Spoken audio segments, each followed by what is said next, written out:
In the late 1950 seconds, Japan stunned the world by introducing the Shinkansen, or bullet train, the world's first high-speed rail service. It connected Japan's major cities with incredible speed, turning hours-long journeys into minutes. Inspired by Japan, France and Italy developed their own high-speed train systems. Soon, Germany followed, launching its own project called InterCity Express. When ICE trains were introduced in the 1980 seconds, the world believed they represented the future of rail, travel, aerodynamic design, computer-assisted systems, and unmatched passenger comfort. Everything seemed flawless. But as with every perfect system, there was a hidden flaw, and for the ICE trains, that flaw lay in their wheels. The first-generation ICE trains used monoblock wheels made from a single solid piece of steel. They were strong, inexpensive, and reliable. However, after a few years, passengers began reporting strange vibrations when the train ran at high speeds. In the buffet car, glasses and cutlery would rattle noisily, making the ride unpleasant. Engineers investigated and discovered that friction had worn the monoblock wheels unevenly over time. Even a tiny imbalance, just 5 grams of extra weight, could cause severe vibrations when spinning at 250 kilometers per hour. In cars, a similar issue can occur when one side of a tire is slightly heavier, which is why wheel balancing is done. But balancing train wheels, especially those made as one solid piece, was much more difficult and expensive. A dangerous solution. German engineers decided to replace the monoblock wheels with a new design, resilient wheels. These were made of 2 separate metal rings with a rubber layer in between, designed to absorb vibrations. This way, if the outer ring wore down, only that part could be replaced, saving money and maintenance time. This design was already used successfully in trams, which ran at just 30 kilometers per hour. But ICE trains ran at 250 kilometers per hour, nearly 10 times faster, a crucial difference that engineers overlooked. Despite limited testing, executives approved the new design, and by 1992, resilient wheels were installed on all ICE trains. Warnings ignored. For several years, everything seemed fine.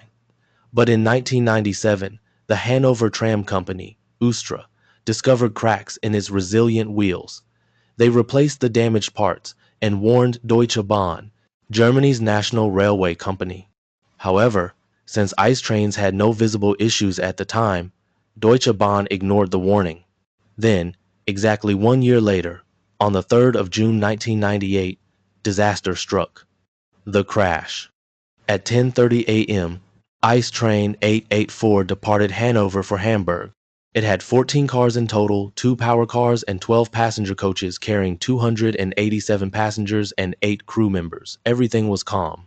In coach 1, passenger Jörg Dittmann was traveling with his family. Suddenly, a piece of steel shot up through the floor between their seats, a fragment of the train's wheel. If it had struck even slightly to the left or right, his family would have been killed instantly. He rushed to move them to another coach, then went looking for the conductor. The remaining coaches crashed into each other at full speed, folding like paper. Only the first 2 coaches, including the one where Jörg's family sat, remained intact. The front locomotive stopped 3 kilometers ahead, its driver unaware of the destruction behind. The aftermath? The disaster occurred near the small town of Eschede. Locals heard the massive explosion-like sound and rushed to the scene only to find twisted metal, fire, and screams everywhere. Some passengers were trapped under the wreckage, others inside the unbreakable pressure-proof windows which rescuers struggled to shatter. Over 1,000 emergency workers, including soldiers and doctors from a nearby medical conference, arrived to help. But for many, it was too late. In total, 101 people were killed, 88 seriously injured, and around 100 suffered minor wounds. The conductor was in coach 3. Company policy required him to inspect the issue before stopping the train, so he and Jörg began walking toward the first coach. The train was still speeding at 200 kilometers per hour and the vibrations were getting stronger. By the time they reached the damaged coach, the train had traveled 3 kilometers further and was approaching a track junction where tracks split in 2 directions. The broken wheel piece was still dangling under the train, scraping the tracks. When it hit the track switch lever, the switch changed positions mid-passage, causing a nightmare scenario. The front coaches continued on one track, while coach 3 was diverted to the other. The train's body twisted violently, and Coach 3 slammed into a concrete bridge pillar. The impact collapsed half the bridge. Coaches 4, 5, and 6 were crushed. 3 railway workers nearby were killed instantly. The 2 middle coaches were flattened to just 6 inches in height under 300 tons of concrete. Until one day, it failed catastrophically.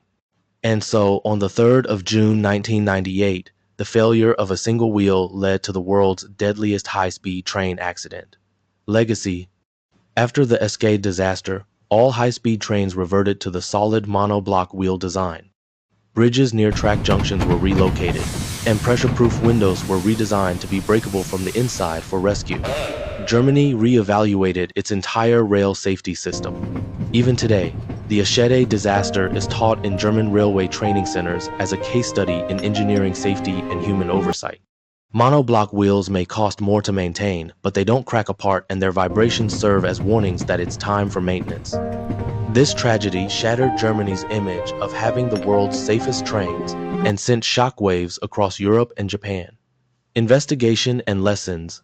At first, investigators thought maybe a car had been on the tracks, but when they found the broken wheel fragment in Coach 1's floor, the truth became clear. Maintenance logs showed that the same wheel had previously reported flat spots 8 times, yet was never replaced. Germany already had machines capable of detecting cracks, but inspections were often done manually with flashlights. Officials dismissed the machines as giving false alarms. In 1992, a German research organization, Fraunhofer, had warned that resilient wheels were dangerous for high-speed trains. The Hanover tram warning in 1997 was also ignored. Each ice wheel rotated 500,000 times per day at high speed. Every rotation caused tiny compressions and expansions, creating fatigue cracks. The rubber layer in the design absorbed vibrations, masking the problem. So that's all for today. See you in the next video.